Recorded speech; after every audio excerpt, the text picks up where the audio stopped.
Alright guys, welcome back to the channel. If this is your first time here, maybe consider subscribing. We talk about cars, talk about trucks, a little bit about money, and a lot about love. So the button's right over here. Go ahead and hit that subscribe button to really help this channel out.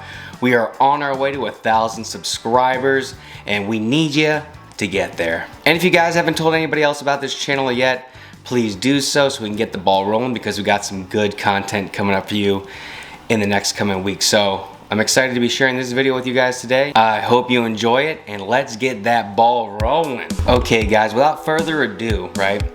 I came out here and I said that I wanted to kind of give you guys some trucks that you guys could turbocharge. Just stock engines right out of the gate. Come out and just go ahead, buy those kits or make those kits and make your turbocharger dreams happen. And guys, I have gone through the crazy rabbit, holy moly for sure, to figure this out. And originally I made a huge long list and I just started narrowing it down and making more and more research and just trying to figure out what is gonna make the most sense, what's gonna be the safest, what's gonna be, or what's been proven to give you the most reliability and validity. And this is what I could come up with. Now, the list is short but sweet. I narrowed down the engines and the years in order to do this. And without further ado, we're gonna go ahead and run through this list. Now, we based our turbocharger dreams on 3 criteria. And part 1 of our criteria is, are there kits already made for this engine, right, for this truck, and is it readily available, right? Can you guys pick up a kit right off the shelf essentially, bolt it onto the stock engine and just go and take off driving? Okay, that's number 1. Number 2 on the list, has it been done before? Many times. Because if I'm gonna go out there and go ahead and turbocharge, you know, a stock engine, and I run into a little pickle or a snag or a compression, this or that, can I go back onto the internet or whatever, the forum, YouTube, and find this same kit and kind of bounce my ideas or bounce some of the problems I have going on with another video that they may have solved or ran into, or, you know, yada yada, vice versa. And I just kind of needed that to be a criteria, because there's a lot of guys out there who will make some pretty cool stuff, but if it's not replicated, then, you know, some of the problems that might come up are going to be different for everybody. And I just wanted to make sure that if I was to do this, I couldn't just in good faith say you can do this to this truck when I don't think I could do it myself. And the third part of our criteria is that the engine had to have direct injection. And I know this is a toss-up and people might just get angry about that, but can you turbocharge an indirect injection? Can you turbocharge a port injection? You know, there's different types of injection. And what we're talking about is the fuel kind of mixing in the combustion chamber, right? You know, different engines, if there's indirect, it'll mix beforehand, right? Before it gets in the combustion chamber. But we're just talking about, you know, giving ourselves the soak essentially right in that chamber, right? And now there's some reasons why direct injection is good, and there's not so good reasons why, right? And I found that there are more pros than cons. You know, and all types of engines you can have carbon buildup. I know that a lot of direct injection engines, there's a lot of carbon buildup, especially if people aren't, you know, keeping up with routine maintenance and cleaning intake valves and, you know, all that kind of stuff. But for our purposes, we want to get the best bang for our buck. We want to produce the most power. We want to do something that can do well on cold starts and has been shown to do well with engines that are turbocharged, and that's going to be direct injection. I said it. So those 3 are the criteria. Are there kits for it? Has it been done before? And the engine has to have direct injection. Now, I just kind of want to come out the gate and say that when I talk about turbocharging a stock engine, we're talking about not replacing any of the stock internals. So no pistons, no camshaft, no rings, no valve springs, no rods, right? We just want to, no cylinders. We just want to kind of just be able to buy the kit or make the kit and just throw it on. And in our case, I narrowed it down to buy the kit. Like, is there a kit available already to buy that you can essentially just buy, purchase, and just bolt it on to this engine on a weekend and basically get, you know, driving. Also, all of these kits are going to require a tune, okay? And with a tune, you know, either you can buy a tune, or what I think is probably better is take it to someone who can actually tune the engine after you've thrown all this cool stuff on it. Because you want to get the best bang for your buck as far as fuel, as far as fuel-air ratio. You don't want this truck to be stalling out, right? So it's important to note that that's what I'm talking about. And it's important to note that if someone decided to do this, you're gonna have to also spend your money on getting a tune. Very good, let's just jump into our list right now. Okay, so these trucks are in no particular order. It could have been in reverse order, whatever. We're just gonna kind of give you this in number formation, and we're gonna go with number 1. We're talking about the 2011 and up Ford F-150 with the 5.0. This was a really tough engine to narrow down because a lot of forums out there say you can do the 3.5 liter, right? But the 3.5 liter twin turbo engine that comes in like the Raptor and different models of the Ford F-150, guys, it's not the same 3.5 that's in the non-turbo engine. I don't know why there's so many forums that say you can just go ahead and do that. I mean, it's not the same engine, and people are trying to convince me essentially that it's the same engine, and it's not. They're just not the same engine, okay? But the 5.0 is built strong. It's built for racing. You can take this thing straight up Baja and if you really wanted to. So you know that it's very capable of handling lots of abuse, lots of horsepower, and just lots of pounding on that pedal, right? So there are kits already available for this 5.0, and you guys know that it's been basically a tried and true engine. It can do the job, and it can handle the boost. Number 2 on the list, not wasting any more time, we're talking about the 2014 and up Chevy Silverado 1500 with the 5.3 or the 6.2 liter V8. And the reason why is because in 2014 they came out with direct injection. That's one of the changes they made from like the Gen 3s, is they went to direct injection. So that's why we kind of moved the years up a little bit. Also, you know, something to mention that, you know, you might jump down the rabbit hole about is that the piston shape. So we just talked about the F-150. That piston shape is kind of like egg shaped.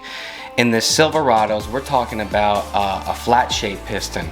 And so in theory, they're thinking that the flat shape is going to essentially get you the best bang for your buck and gives you the most force in that combustion chamber. And we all know that the 5.3 and the 6.2 have been used, you know, many times in different applications where people are doing swaps, or people are doing rat rods or hot rods, or they're going to do autocross, or they're just going to be doing some, you know, street racing or drag racing or whatever.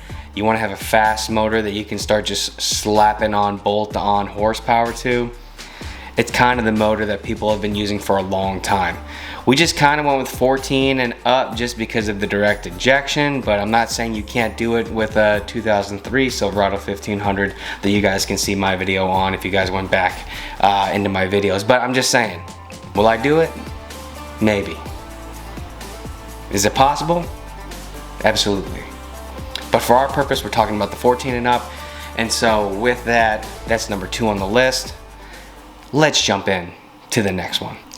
Number 3 on our list, we're talking about the Toyota Tacoma, more specifically the 2016 3.5 liter Toyota Tacoma. The reason why is because there's kits available. The 3.5 has been shown to handle forced induction modifications relatively well. You know that people will build these trucks up and take them off-roading and do some crazy things with these. They're capable of making decent horsepower and some good speed essentially on the stock engine, and so that's why it made the list. All right, so now we're going to talk about number 4. Oh, wait a second. That's it.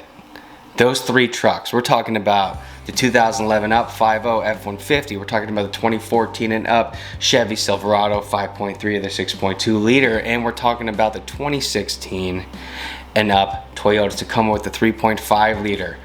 Reason why is because those are the only 3 trucks that met all the criteria as we started narrowing this list down.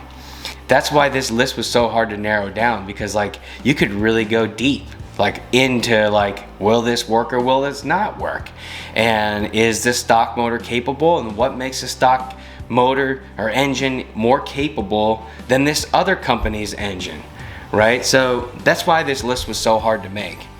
And can you go ahead and just throw a turbocharger on any motor? Yeah. Any car, truck motor, you can essentially just go ahead and turbocharge, you know, within reason, but really not within reason. You could basically figure it out to do that to any running car, truck engine. It doesn't matter if it's direct injection or not. It doesn't matter if there's kits available or not. You can make one. I'm just saying, from what I've found, based on my criteria, this makes the most sense. It's the most safe. It gives me the most reliability and validity.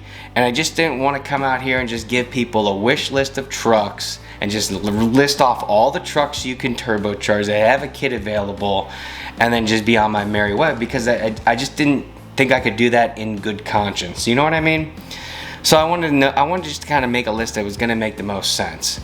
And be truthful, because otherwise, you know, if I don't think I could do it myself, or if I didn't think it was actually going to work and there wasn't enough research on it, I wasn't going to put it on the list. You know, there's a lot of people saying you can turbocharge the 5.6 Nissan Titan motor or the Tundra motor, right? And maybe you can. You know, even the Hemi could have made the list. There's a lot of force induction modifications versus, you know, whether you have superchargers, prochargers, turbocharger kits, whatever, for that Hemi motor, for those Dodge trucks.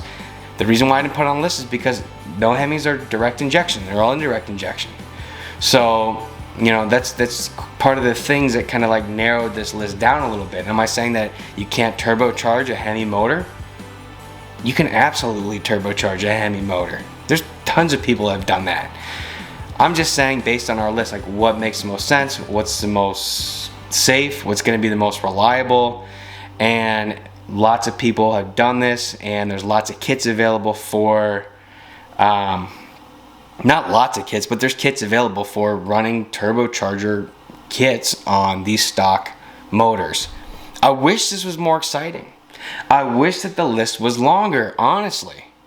But if you have any of these trucks, maybe it's a hand-me-down truck or whatever, and you're thinking about adding that extra boost, you know, go for it. Stay within reason. I always say keep it less than 20 pounds, because you don't want to blow a head gasket, literally. Now with this list, just know like this is just like general guidelines, okay? Because there's going to be results that are going to vary based on the turbocharger kit that you get, based on the expertise of the installer, based on the quality of that engine, the maintenance of that engine, the durability of that engine prior to you tinkering around on it. You know, because like if you got yourself a 2016 Toyota Tacoma with 3.5, you're like, you know, that guy on YouTube, he said I can throw a turbocharger kit on it, but let's say the person before you or the 2 people before that didn't do any maintenance, right? So maybe it has like decent miles. Maybe it's got like 70,000 miles. Okay. I would say, you know, that for me, if I was to see that, I'd say, okay, that's a contender right there. But it could be beat, you know? That motor might be like aging like dog years, you know what I'm saying? So that 70,000 is really like 180 or something like that inside there. So that's all I'm saying, is you really don't know. So if you're not sure what you're getting yourself into, you know, and you have a buddy who has some expertise in this, or, you know, get somebody who is a professional that can essentially look into like this engine to make sure it's going to be decent for what you want to do, and maybe even recommend some like modifications that you might want to do to said engine to make sure that it can handle throwing a turbo kit on it. Alright guys, that's it. Just my sweet little list of 3, okay? I wish it was longer, I really do, but that's all we could really come up with based on this criteria. But I think we've also did something a lot of people haven't done, and we really kind of narrowed it down. Okay, so if you enjoyed this video, if you own any of these trucks I'm talking about and maybe thinking about throwing a little boost at it, or if you're trying to peer pressure a friend who maybe got that hand-me-down that you're like, yo, you should put some boost into that motor, share this video with them. Share this video, right? And if you haven't yet, please like and subscribe. It would really help the channel out. We're on our way to 1,000 subscribers, and once we get to 1,000, we will be giving some stuff away. So go ahead and hit that subscribe button right over there. That'll really help the channel out. And with that, that is the end of our video, guys. Have a good day.